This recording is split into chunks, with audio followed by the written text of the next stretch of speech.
Rude, and dead. Not them. Them. There's 100 of those things out there. How many did you say? 100? The dead are refusing to remain buried. What are we gonna do? What are we gonna do? We're gonna call the boss. They've come back to life. They're hungry. And they're not vegetarians. The graveyard out there is full of people coming out of the ground. We have a little problem. What the hell is going on there? Rabid weasels. What? More brains. Do you want a party? It's party time. We got a party. It's party time. Do you want a party? They're back from the grave and ready to party. It's party time. The return of the living dead. We got a party. Hey YouTubers, Hankster here, and welcome to another movie review. And this is, of course, another series of movie reviews to help dedicate the anniversary of the main movie. Of course, it's this year it's going to be the 30th anniversary of Return of the Living Dead.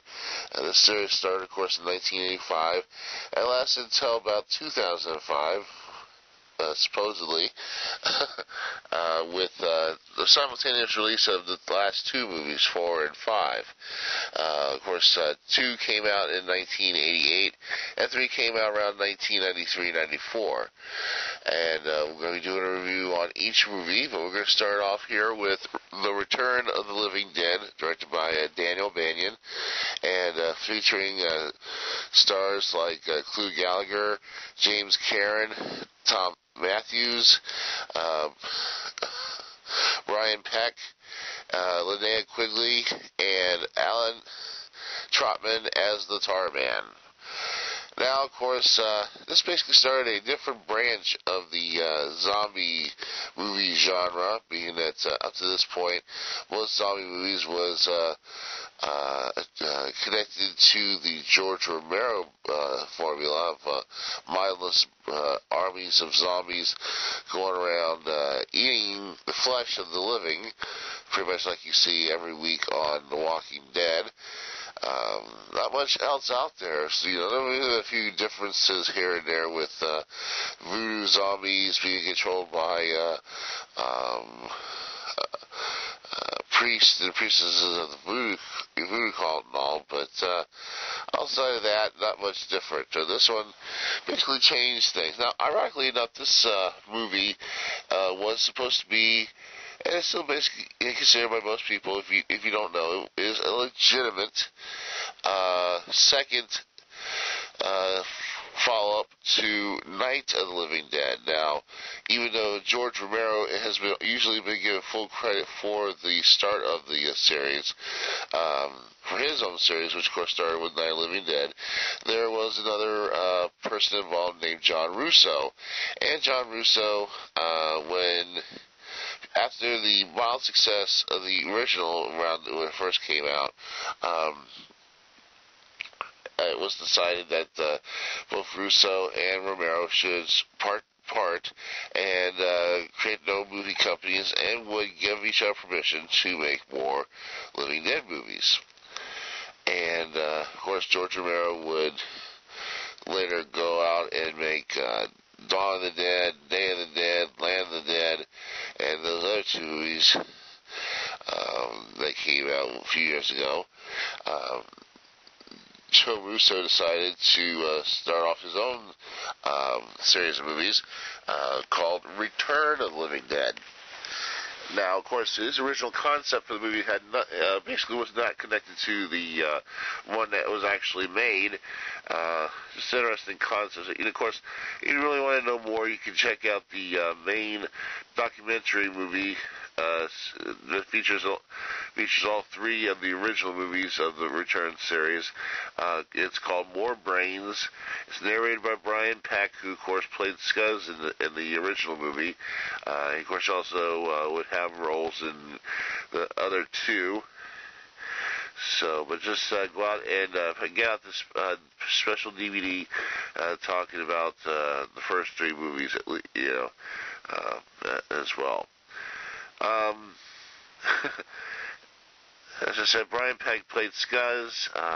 Linnea Quigley, of course, made one of her more memorable performances in her career, the dancing on the top of the tombstones naked scene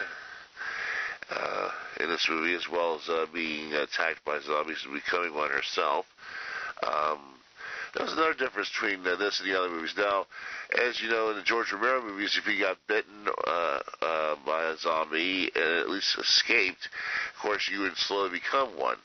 In the Return series, usually the result of being exposed to the chemical itself, as opposed to being bitten. Now, of course, I know they kind of changed it by the time 3 came out, and all. Changed the formula for that kind of concept, but it was originally started which was only exposed to the gas and then you'd change into a zombie. Of course, another major difference between the zombies in this movie and the others of the George Romero brand, these were not mindless hordes. These zombies still had their intelligence. They also still had their memories of what they were when they were alive. The only problem was they were driven by hunger madness because of the pain in their bodies of being dead that caused them to want to eat the brains of the living. Now, of course, different variations of this has been made in other productions, of course, obviously, like iZombie. The zombies eat brains just so they can keep their humanity, as opposed to stopping their pain. So, and mostly a lot of zombie comedies have resulted in using the brain eater zombies rather than the flesh eaters. Of course, they do poke fun at the flesh eaters in some productions. It's mostly the brain eaters that are used in the comedies. Now, of course, iZombie is a mixture of comedy, drama, and a little bit of horror in there. But, all I gotta say, this was pretty much one of my favorite zombie movies, because the zombies in it are not just shambling around, and these are hunters pretty much. They're fast, and all, and they can pretty much catch you if made possible, as opposed to you can just pretty much walk by some of these shambling zombies and shoot them in the head. And also because these zombies in this movie, you can shoot them in the head and that wouldn't stop them. Pretty much you had to resort to cremating them to stop them, or at least chop them into bits to safe, so you'd be safe not to be bitten by, have them bite your head or anything. But this basically, I gotta say, one of my favorite movies. I would want to. There is slightly connected to the, as I said, Night of the Living Dead. It does have like a goofy little explanation of the connection, even though in reality it's just because one of the original creators of Night of the Living Dead was the creator of this series. A lot of great performances, and this is, of course, it was supposed to be a straight-on horror movie. Of course, they used to some comical elements, which definitely helped the movie, especially the more memorable quotes and everything in this movie. But all in all, great start to the series. But of course, we have 4 more to go. Moving into 1988's The Return of the Living Dead Part 2, which of course features a lot of returns of the actors, not of course the characters, but most of the actors from the first one. And of course we'll give you a lowdown who returned to this particular movie. And maybe soon you see some recognizable people from other movies in this next one. Just check out The Return of the Living Dead for its 30th anniversary. And stay tuned here for more reviews and whatnot here on the Multiverse. See ya.